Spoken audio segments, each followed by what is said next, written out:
வெனஸ்டேவான இன்னைக்கு நம்ம ஃப்ரூட் பிளேட்டில் வெள்ளரி, கொய்யா, மாதுளை, ஆரஞ்சு, பெரிய நெல்லி, கிரேப்ஸ், பாதாம், சக்கரவள்ளி கிழங்கு.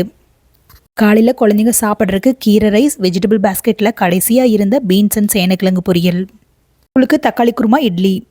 இன்னைக்கு மாசி மகம்ங்கிறதுனால எங்கள் வீட்டில் இருக்கிற நடராஜர் சிவகாமி அம்மை சிலைக்கு அபிஷேக பூஜைகள் செஞ்சோம். பரமனைய பாடுவாரறியாக குமரியே, சித்தத்தை சிவனாலே வைத்தால் குமரியே, பிறந்தார்கள் எல்லார் குமரியே, முப்போதும் திருமேனி வீடு பார்த்தரியே, முள்ளீடு மூசிய முனிவர் குமரியே, அப்பாறு மறிந்தார் அடியார் குமரியே, ஆரூரில் அம்மானு காலே. பிறவாமை வேண்டும் மீண்டும் பிறப்புண்டேன் உன்னை என்றும் மறவாமை வேண்டும் இன்னும் வேண்டும் நான் மகிழ்ந்து பாடி அறவா நீ ஆடும்போது உன் அடியின் கீழ் ஈவாய் கேட்டதுமே வந்து போதாரமழையில் மேல் நின்றும் பொருந்தும் இந்த நேரும் ஆகால் கிடந்தார்.